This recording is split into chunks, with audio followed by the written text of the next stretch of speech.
In the world of business, not all deals are what they seem.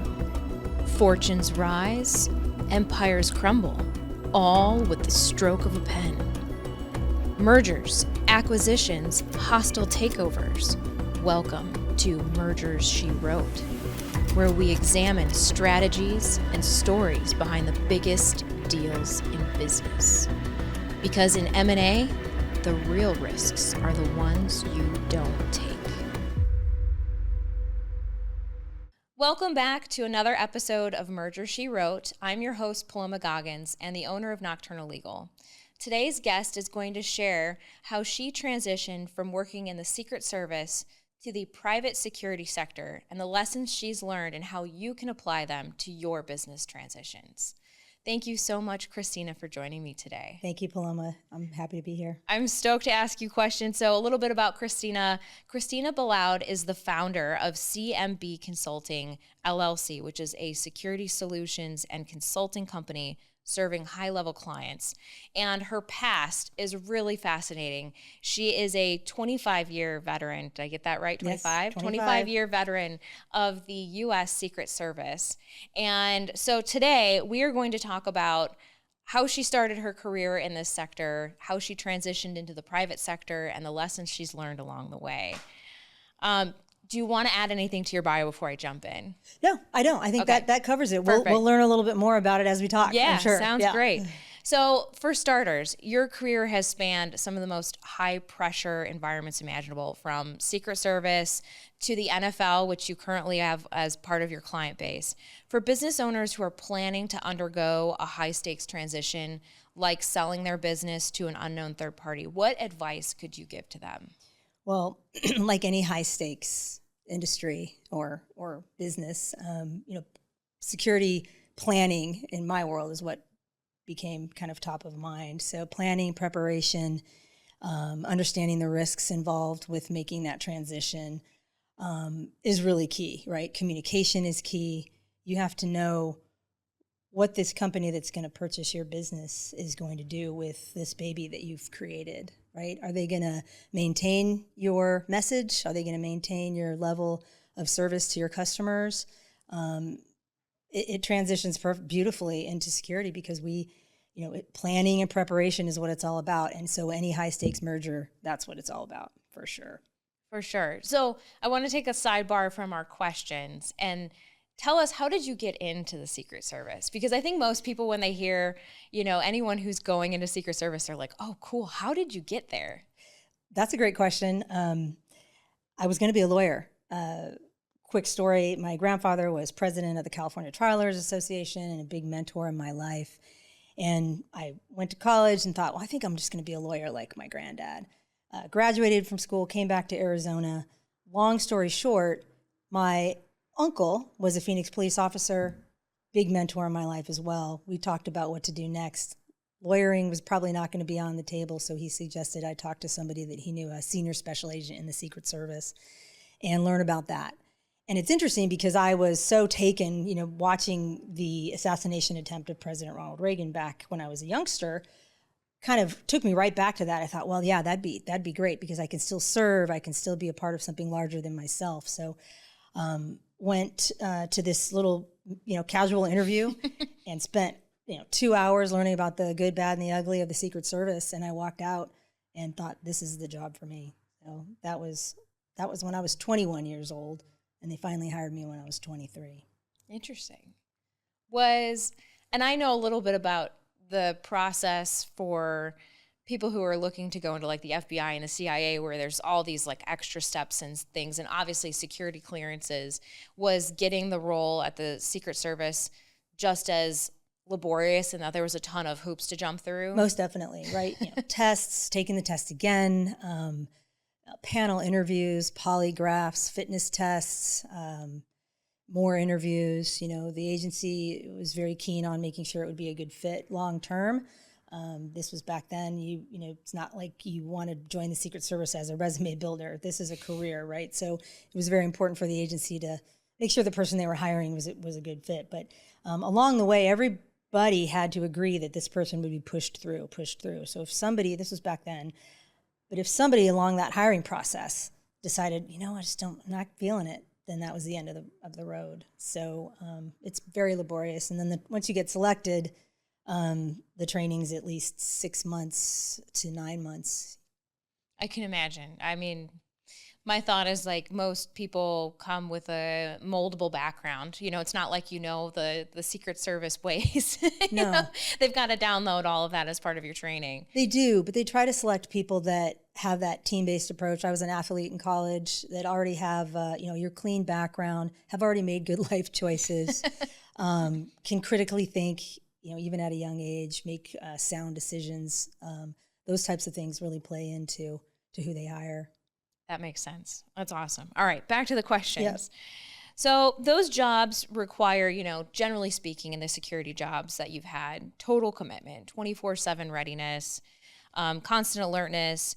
How did you start to untangle your identity from your work, and what parallels do you see with entrepreneurs trying to step back from their business? Because I can imagine working in the Secret Service, like you mentioned, when you were talking about sort of the long-term view that they had in hiring you. I mean, it's a lifestyle job in a lot of ways, not in the lifestyle job in the sense of like I'm on a yacht 24/7 flying around the globe with some president of a company, but more like this is your life. Right. It's all consuming.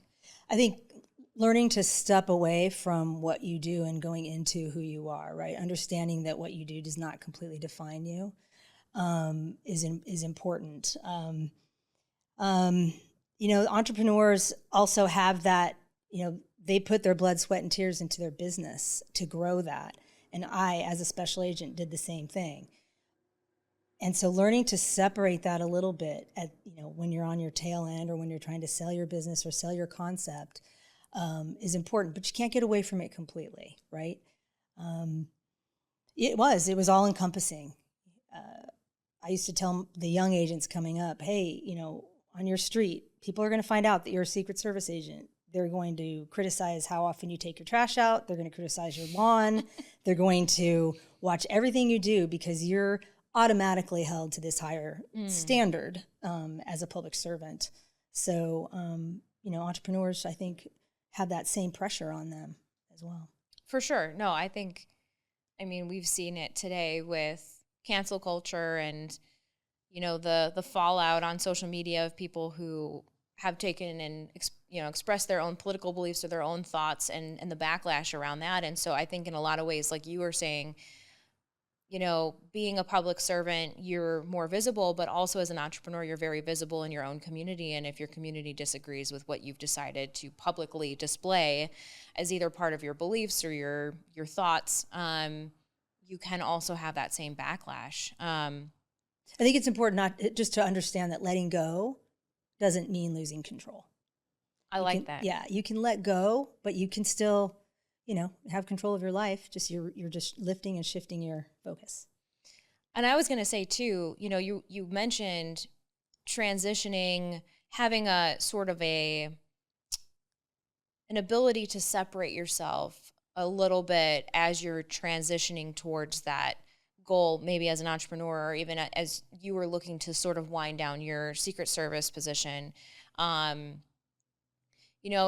Can you describe a little bit more about, like, if someone were to, and I know this is really common in the business world, right? And I see this a lot with clients they're really ready mentally to be done operating the business, as I would imagine someone who has been, is special agent the right term for what? Is. Okay. It's like someone who's been a special agent for so many years is really ready to just probably move to the next chapter. But at the same time, it's what you've known for so long. It's a comfort thing as well. And so I feel like a lot of times when I'm talking with clients they're so excited, they're so ready for this next chapter, but when it comes to the reality of it, it's terrifying. And they grasp and they claw at the old, and it makes it really hard to make that transition. And I'm assuming the government doesn't really have this like lingering, you're just done. You're done. So I would imagine that your whiplash when it comes to transition is far worse than potentially a business owner who gets to stay on and help transition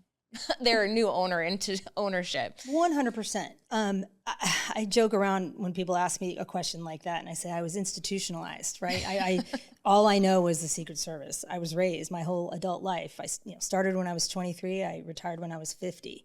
So everything I know is control, managing risk, waiting for bad things to happen. So yeah, there is that level of oh my God, like a hoarder that doesn't want to let go of their things. But if you just sort of make space in yourself and understand, you just sort of know when you know when you'll know, then it's time to retire. When I retired, I was the special agent in charge of the Phoenix field office. The office was in good shape. My agents were doing good things. We were clicking along. We had some great investigations going, and we were also supporting some great protective missions. And I had already achieved my 25 years, and I just was like, now's a good time to just let it go to someone else. You just know. I like the idea of knowing. I think for a lot of people, I don't know if they're necessarily self-aware enough to know until they've hit rock bottom, right? Yeah. When they've left all their reserves, they're so tired, they're so exhausted, or they're sick. Like I see that so commonly too, is people who have, unfortunately run their business all the way until they physically can't anymore. Right. Is there anything that you did in your own personal experience that you were like, okay, as someone who's more self-aware, obviously you're aware of all of your surroundings too. I would imagine that you at some point were like, okay, this is how I know I'm personally done or personally ready to move on. That's actually a really difficult question. It wasn't one factor. It was more of, I knew I didn't want to go back to Washington, D.C. While I think it's one of the greatest cities in the world. I had done many years there on presidential and vice presidential protective details. I didn't feel like going back. I had already achieved what I thought I achieved well beyond what I ever thought I would achieve in the Secret Service as being this, retiring as an agent in charge. And I just felt that the office was in good shape. The agency itself was in good shape, but also I felt like we were sort of separating ideologically as well, right? I came from kind of an old school way of doing things, right, in the early 90s. And, things changed. And, without sounding negative or, trying to be critical, I just saw some things moving in a direction that I thought, I won't be able to be as effective anymore in this role if this is where we're going. Since then, things have turned around significantly. Unfortunately, it took some serious events to make that happen. But you just know, and I also knew that I had already was married and divorced once. I had no children. I had sacrificed my entire life to this job. And at the time, I was with someone that I wanted to be with for the rest of my life. And so I knew that in order to do that, I had to make a change professionally in order to be, a good wife, to this person. So, that helped personally make that decision for me. Yeah, no, and there are so many similarities in your story that I hear with business owners that, they come to me and I can't tell you how many times I get on the phone and they're like, yeah, I'm selling this business not because I'm ready to be done, but because my spouse has said that if I don't sell this business, I'm going to be running it all by myself. That's tough. That's really tough because you may not be ready to. Yes. Well, and I think too, some of it is an awakening, right? A reckoning of your life is continuing to progress, whether you're in it or not. And some people have brought to your attention that you're not present enough for them, right? And I think for some people, they do decide to choose what they know and love, which is work. And there's nothing wrong with it. But at the end of the day, there are so many people who I feel like are, instead of looking at their career and saying, in some ways, how do I fix the business that I'm in so that I'm not the sole person pouring all of my time and attention into it for operations? Because unlike you, they do have an option to potentially bring other people in and alleviate some of that pressure, right? They don't have to be the person entirely that is responsible for everything. But to your point, there's so much of that symmetry that goes on in entrepreneurial journey. And to hear that sort of you've had that moment of like, okay, is this what I want the rest of my life to look like? Is a solid question that many business owners, I think, no matter where they are in their journey, it could be 1 year, 5 years, 20 years, should ask themselves, because I think it's easy to put your head down, work on your business, and look up and 15 years has gone by and you've missed incredibly important milestones in your own personal life and with your own family. And 100%. So I like that you shared that with us. Thank you. Of course. So both security work and running a business can become all-consuming. We kind of just talked about that, actually. I didn't realize I was actually asking you my next question kind of in a roundabout way. So we'll skip that one. But I think maybe I can tweak it a little bit because it's about balance. And right. So and tell me, obviously, I don't know your journey as well as you do. So tell me, like, when it comes to deciding to transition away from the Secret Service, and you started your own company and you're, working in the private sector now, which sounds really cool too, generally speaking.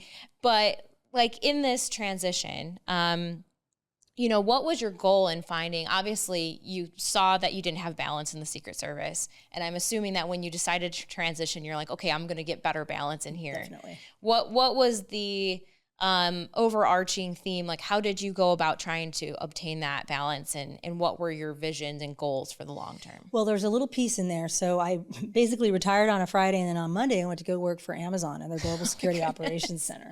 And a lot of people don't realize their GSOC is in Goodyear, Arizona. So it's outside of the Seattle area. So that was my first taste of, the private world, private industry, right? A private company. I feel like I needed that little stepping stone in order to just ease into the coolness of working not for the great citizens of the United States of America defending the Constitution and protecting freedom, right? Now I'm working for, the small company called Amazon. You may have heard of it. But we had the mission was great. Their customer service was something that they absolutely was the big tenet of their company. So I appreciated the opportunity to get into something still meaningful, but yet take it down a little bit, right? Had a smaller group that I was managing and working with, had to learn the processes. So there was that little transition.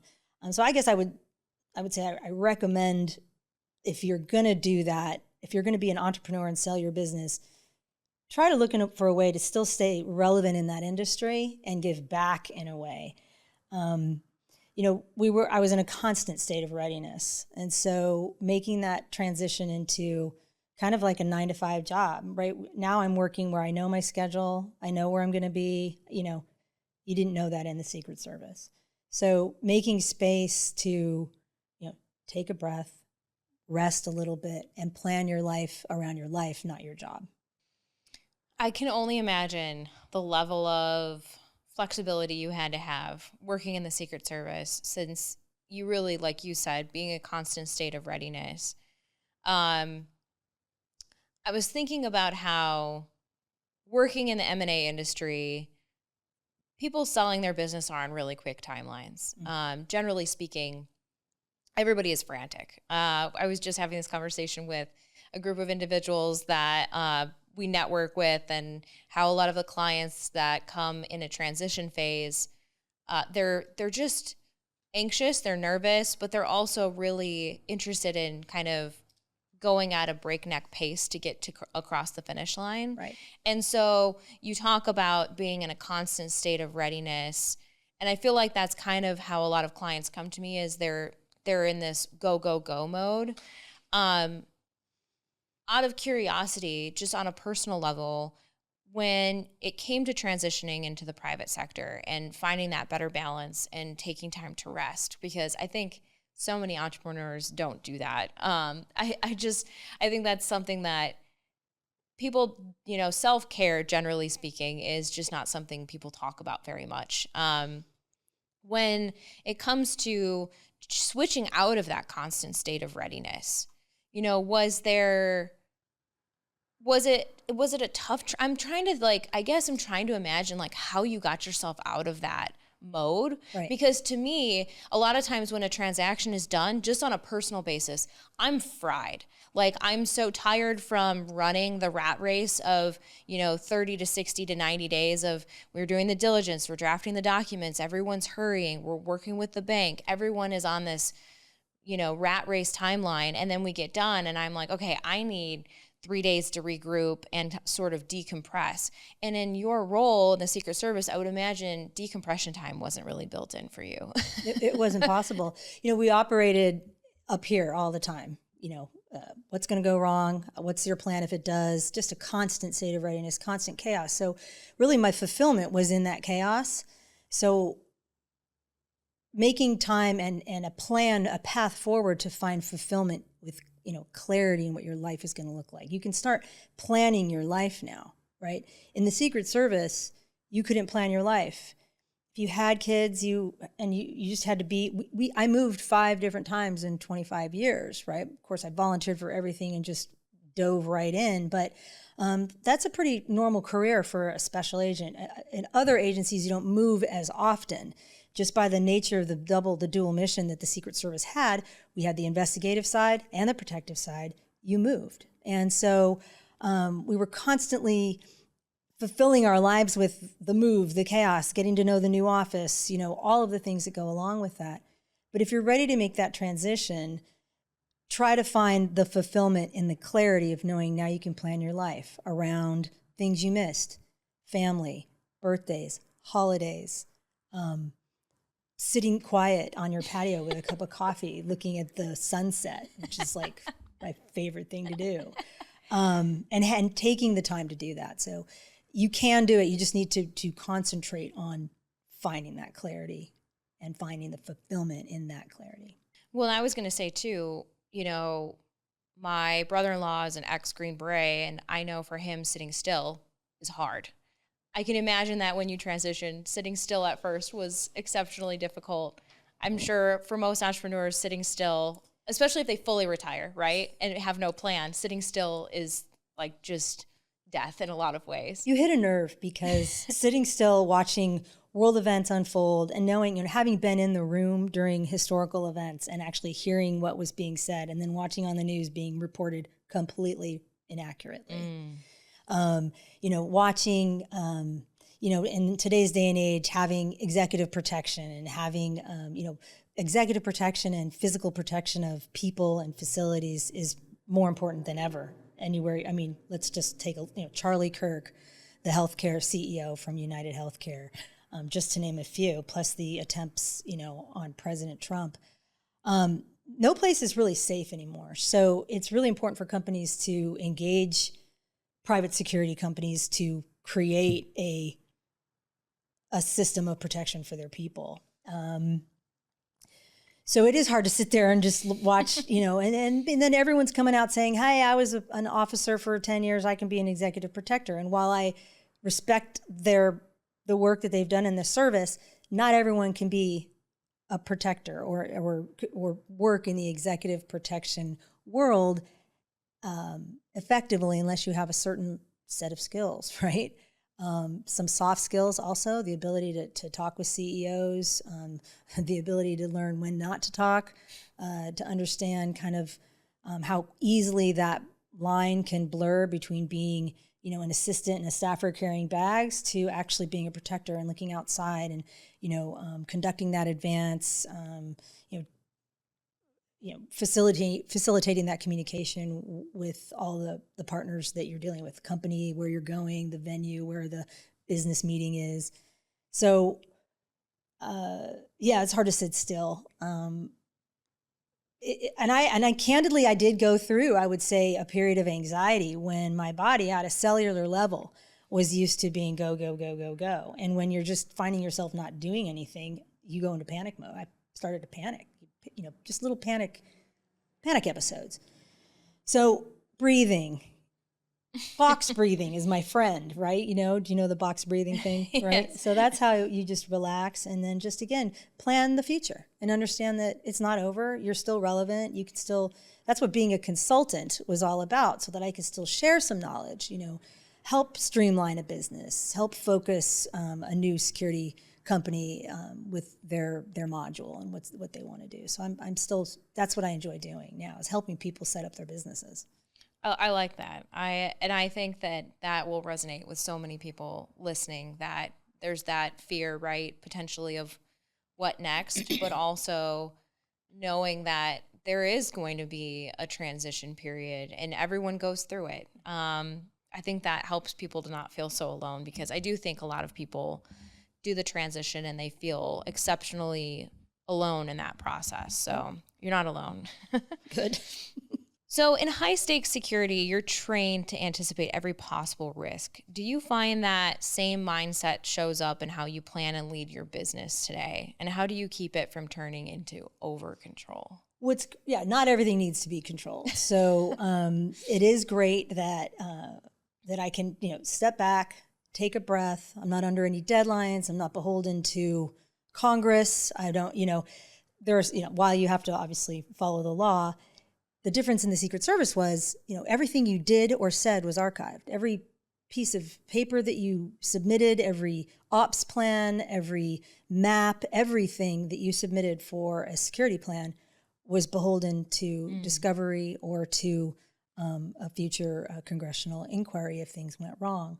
So everything had to be very measured. In the private sector, while you still want to deliver a good product and be as professional as you possibly can and serve your clients, you can take it down a notch. You also don't have the assets that you have in the federal government, so you have to be creative in ways, and it sort of taps into that creative side of you, and it allows you to just slow down and come up with a security plan using other assets that you may not have.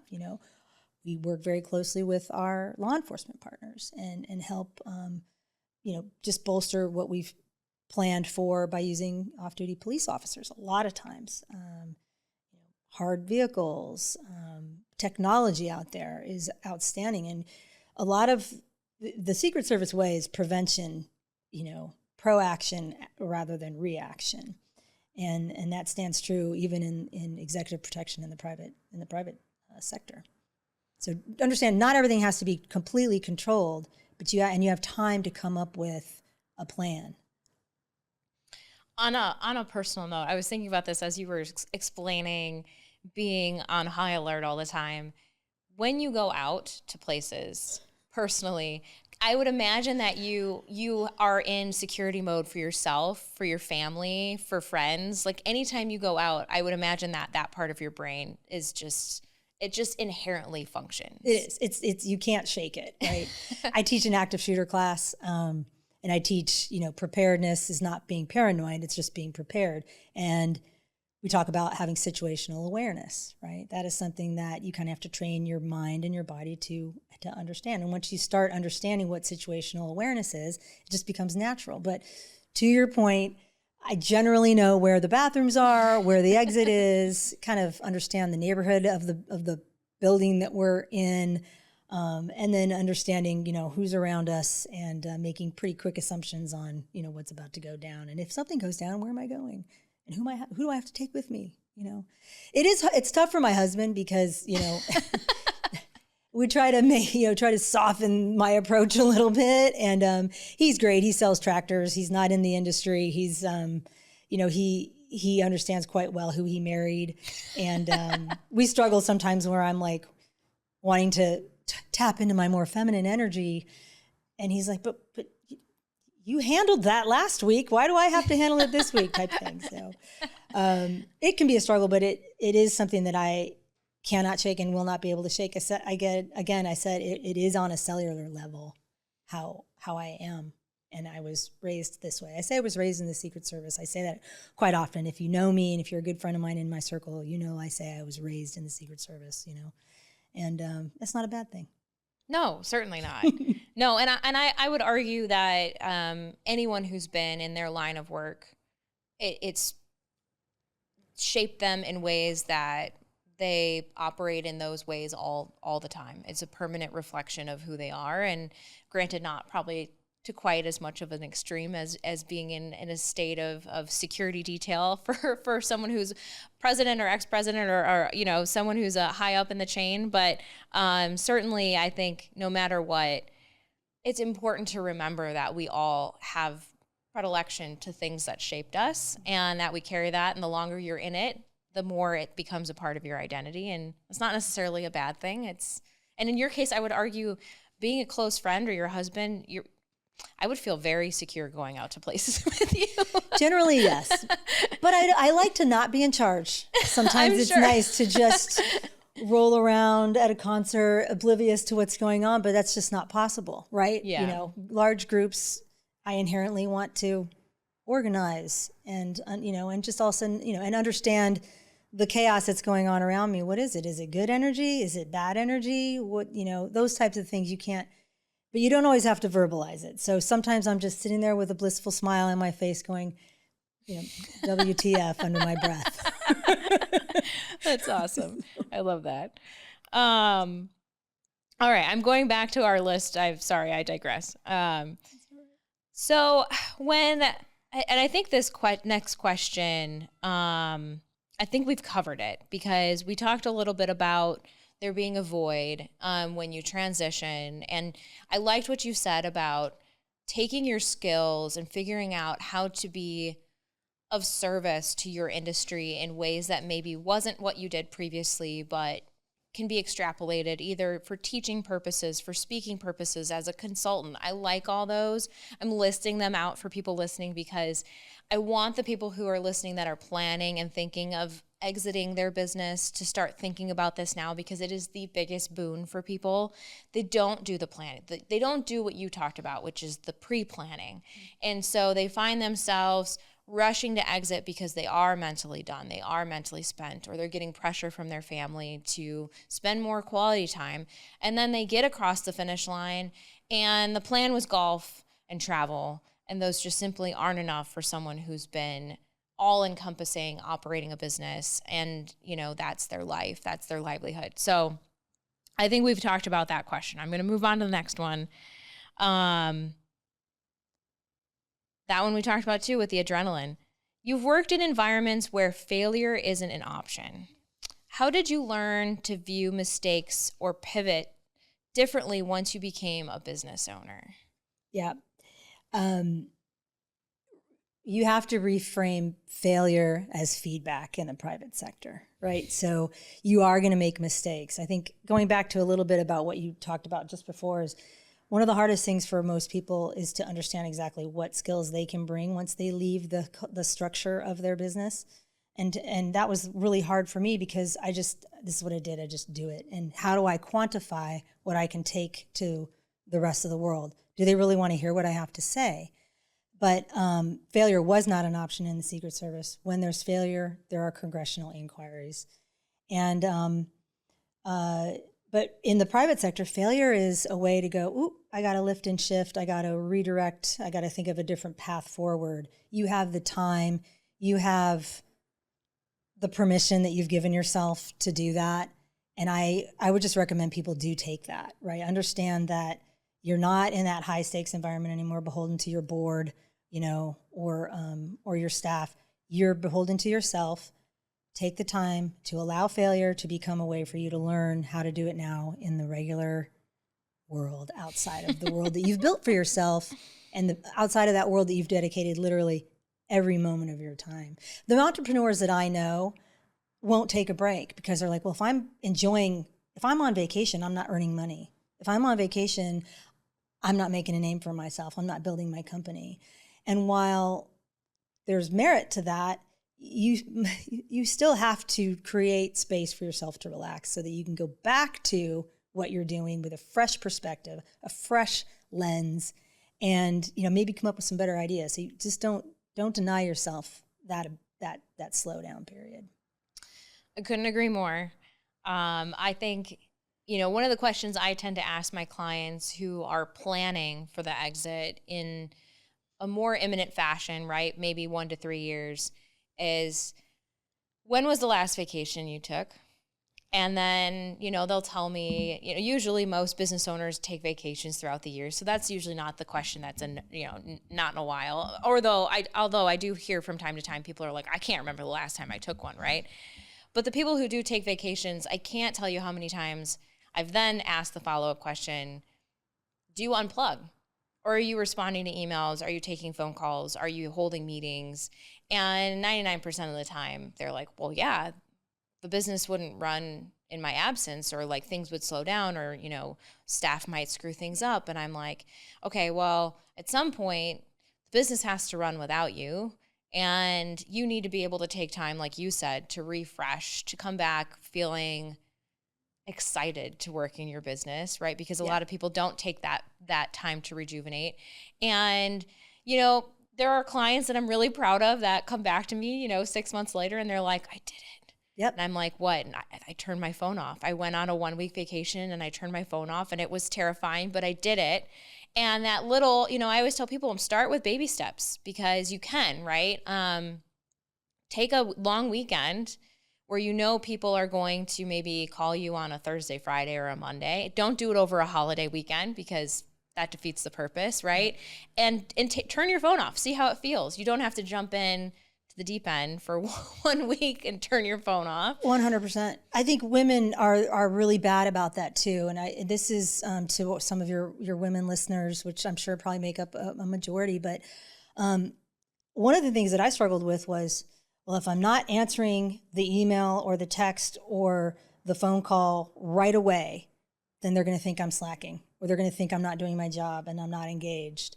And so that was very debilitating for me, because it's completely untenable. You cannot be completely present 100% of the time. But I was for many years.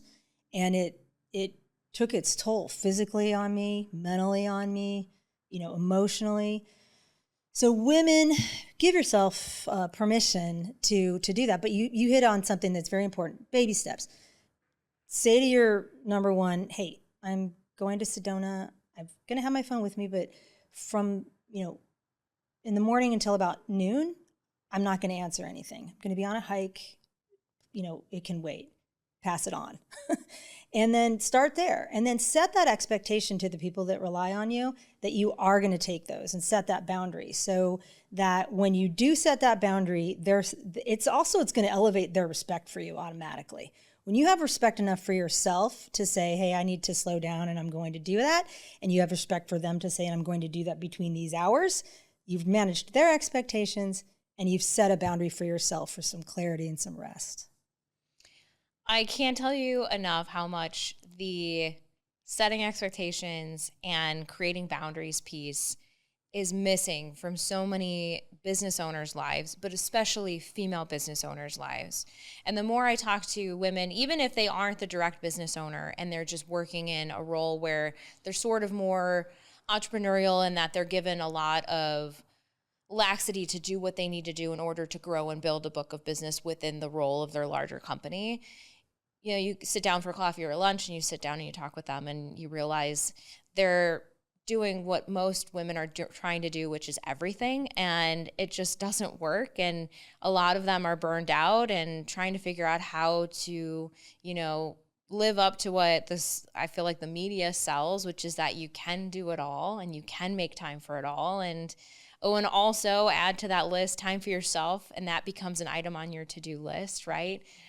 So I love what you had to say there, which is, this is universal, not just for female entrepreneurs, for anyone in a business that they're the key operator, setting expectations, not only among your clients, but your staff, your employees, your systems, creating places where you have that space to breathe, to think, to do more. I learned that recently with the Charlie Kirk, passing and that assassination, and learning more about what he was all about.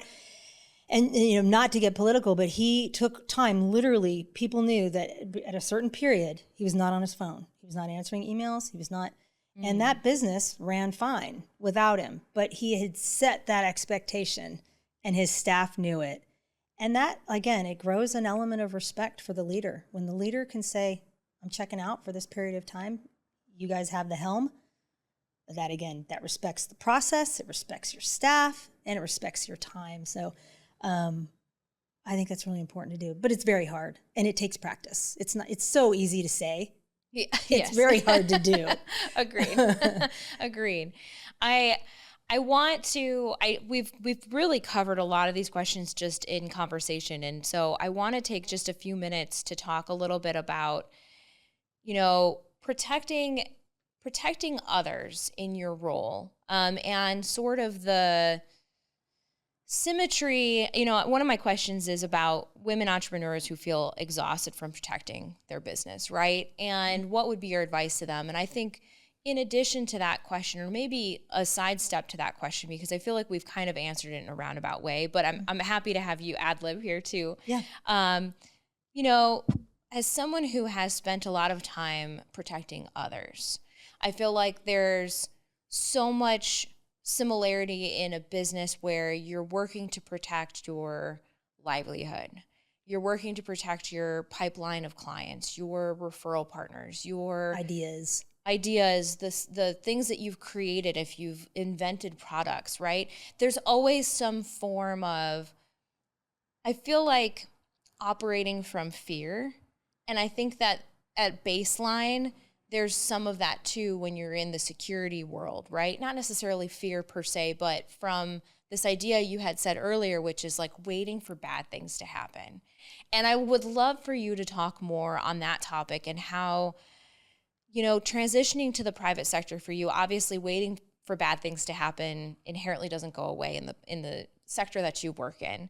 But for the average day business owner, waiting for the ball to drop. I can't tell you how many times I've heard from business owners that, when I step down and a new owner comes in, things are just going to fall apart. And all of their talk is just doomsday stuff, right? It's never positive. It's never, how do we make it work post-closing? How do I make it work now, right, in my current life? So I'd love to hear more about, how do you operate from a place of protection without it becoming all-consuming and so negative that it colors your world in a way, in a sense? But also, how do you operate in your business now that, for you wanting to protect something, what are some things that a business owner could learn from what you do in your business daily that they can apply to them? It's really basic. It's communicating well and often. You can't over explain the need for communication. For example, you're getting ready to sell your business. You have your ideas that you've created. It's your baby. You want to make sure that the new business owner is carrying on at least part of that. Communicate that to them. Right? Everything the Secret Service did required meeting, briefings, communicating, learning, looking at the what ifs. So if you're worried about the doomsdays, that's fine. Consider the doomsday situations, but take time to come up with solutions and communicate what those are. I like that. So that when it does happen, you're not, whoa, I didn't expect that. And, be as crazy as you want to be about some of these doomsday scenarios, because anything can happen these days. So I would just, if a company has the opportunity, because you mentioned earlier that these things kind of happen very quickly, sort of set the boundary right away. Like, hey, company person that's going to buy my business, I'm excited for your vision for what you want to do with my product, but I want to pass on to you kind of the things that matter to me. Take 2, 3, 4, 5 things that matter the most that you want to see transition over with that new company, and communicate what that is. And then when it comes to doomsday, just think of the bad thing that can happen and how you're going to fix it. Plan for it. Write it down. Have your ops plans. Like everything we do has an ops plan, right? So businesses can have their own operations plans too.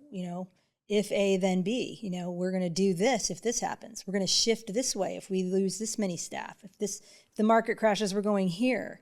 If the government shuts down, we have to do this, right? We're in the middle of a government shutdown right now. So people are pivoting right now because they're not getting paid. So just have a plan as in the Secret Service, as in your own business, have a plan. You touched on something that is so important and that I hadn't thought. When I think of Secret Service, I think of, the president standing on a podium with people in black suits next to them, right? Everybody's got the earpiece. There's people scattered around. And I think of the action of actually physically protecting someone, but I hadn't thought so much about the pre-planning and all the communication that goes in to every single event or place where someone that's being protected is going to go to and what that involves. And so when you guys, and I love this idea of if A, then what happens, B, right?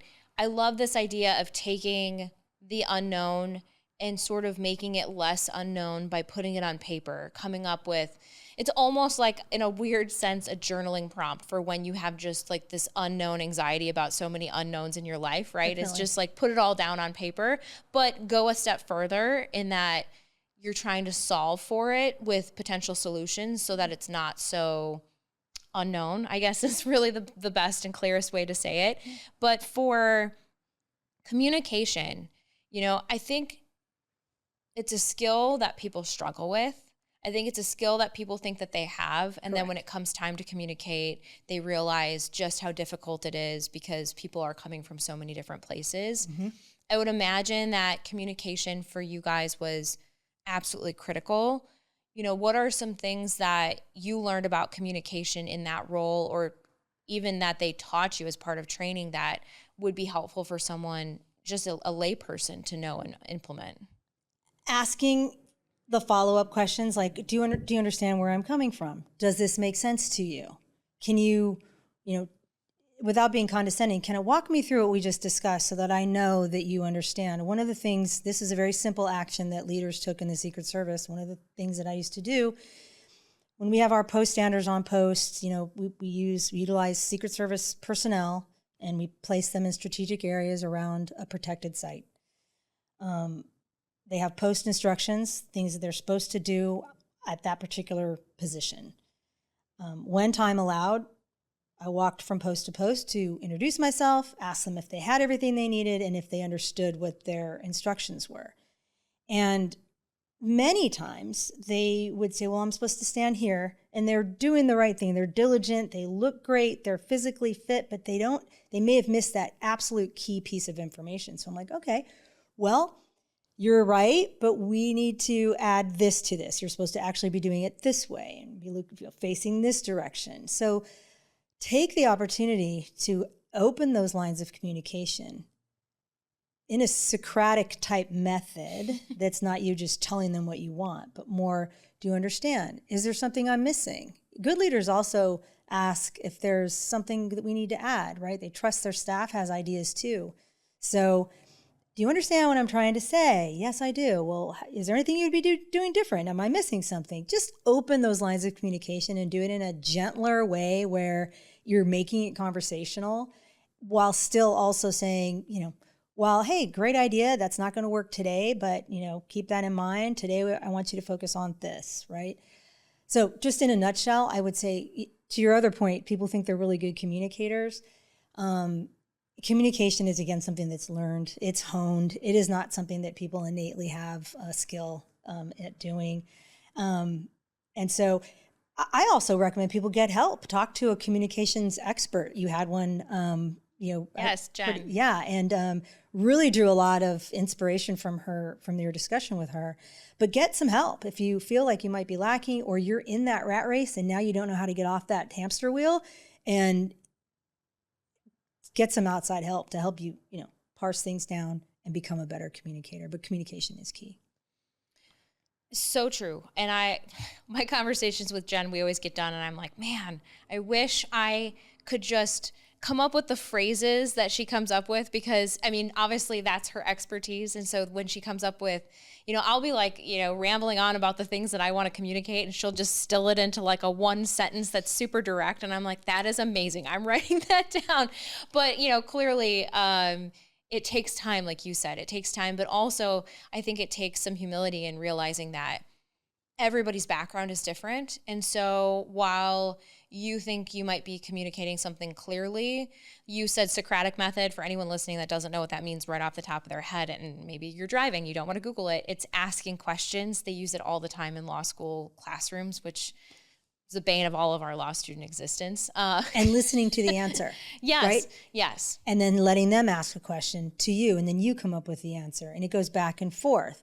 As elementary as that sounds, that is basic good communication, right? Absolutely. No, it is. And I do think having people, to your point, having people repeat, I mean, even in a role where you're outlining project expectations to your staff or your employees or even maybe your clients, and having them relay them back to you to make sure that they've heard what you think you've said can be such a critical component to making sure everyone's on the same page. I mean, I remember I worked at the United States Attorney's Office in Milwaukee when I was in law school. I loved it. It was very cool. We did some really cool things.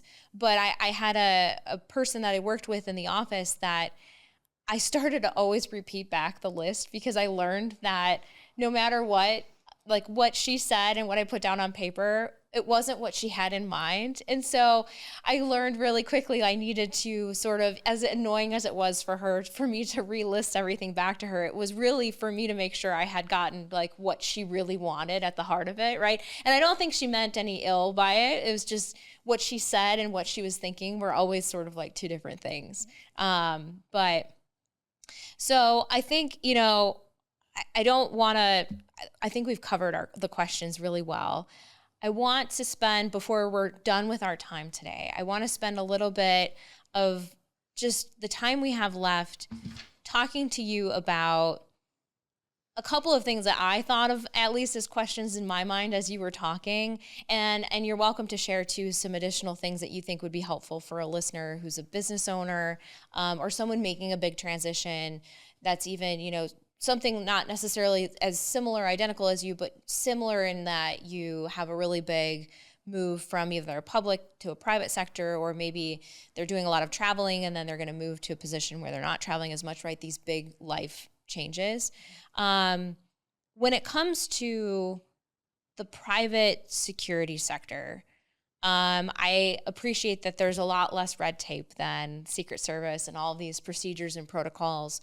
I would imagine when you come into a company that doesn't have or hasn't had worked with someone in your position, all of that, the procedures, the protocols, the systems, the process is missing. And so you're coming into a place where I would imagine you're creating a lot of that for them, or at least teaching them the process to implement those systems. Yes. Similarly, I would imagine there's a lot of symmetry with a business that just simply is operating without many of those procedures and systems in place on a general level. When you're coming in and trying to tackle that, regardless of the size of the company, where do you start? Because that seems like such an insurmountable project. That's a great question. It's very hard to get companies to buy into physical protection of their leaders. Nobody feels that they are that there's a threat against them, that nobody feels that they are in danger. They're like, I'm just a CEO of a company. Who cares about me? There's always somewhere out there, and I try to explain this without sounding like, you know, a doomsdayer, but somewhere out there, if you have a social media presence and you make a lot of money and you have a product that's popular, there's somebody out there that wants you to fail. And there's somebody out there that has a little bit of mental instability that's going to take it upon themselves to help you fail. So people don't recognize that. So you start small, and instead of going right to that, you just understand, well, what security methods do you already implement? Oh, well, I have a driver and he picks me up at my house and drops me off at my business. Great. What can we do to, just baby steps on, hey, depending on the threat, there might already be a threat against this person. But if there isn't, and they're just a public figure, or they're just, like I mentioned before, a popular CEO, or they are a CEO in a polarizing industry, again, healthcare comes to mind, just start small, work with the assets they already have in place, understand what their budget is, understand what their willingness is, and just incrementally get in there. I met with a Secret Service colleague last night, and she's in the middle of that process right now with a good company. but they don't know what they don't know. So it is incumbent upon us to use our training and expertise to help guide them down the road that is going to come up with a good security posture, a good security plan for what they're trying to accomplish. But baby steps. You can't just come in and be like, wow, we're going to do all these great things, because, people forget too, security doesn't make money. It takes money. The security aspect of a company is not a money-making. Of course, piece. yeah. But I say that if your CEO gets assassinated, you're going to lose a lot of money. Your company's going to lose a lot of money, right? There's going to be a lot of problems that stem from that. So let's be proactive in that approach and do what we can, and just incrementally, lay it on. I think it's so short-sighted for any company to think that losing their key leadership isn't a massive loss to the potential revenue and income and continued operations of their company. I mean, I know on paper, the legal industry is very similar to the security industry. We're a lot of times viewed as a cost center, right? Until something bad happens. And then all of a sudden it's like, well, we're so glad we have you in place in order to prevent the harm that occurs. But that harm, in your case too, it's very invisible unless it happens or it has happened and people have that previous experience. Okay.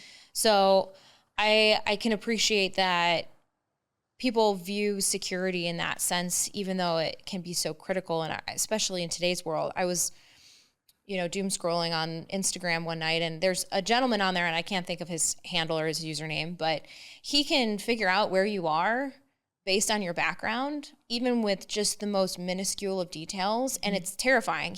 They will send him videos that they think are hard or difficult, and it will take him roughly 10 minutes or less to figure out where they are in Google Maps. And he's narrowed it down based on what's in the background, where the sun is located. Yes. And so this idea that you're posting to social media, and there's so many people in their business life and their personal life posting their entire life on social media with all the background of the stuff that exists in their, backyard, in their hometown, in their own house.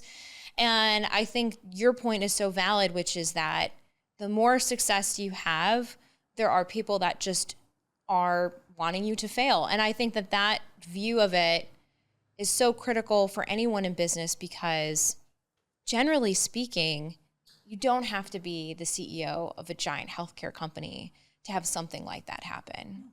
And I think that people have this false sense of security because you can't see all the people viewing your video. You can't see them sitting on their phone watching your video directly. And so there's that disconnect, right?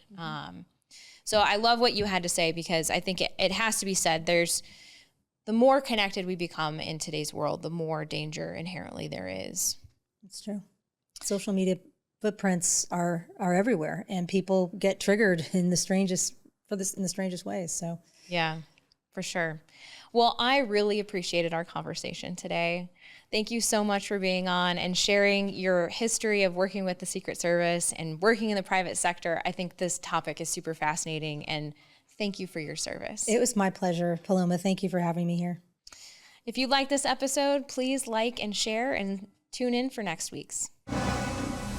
In the world of business, not all deals are what they seem.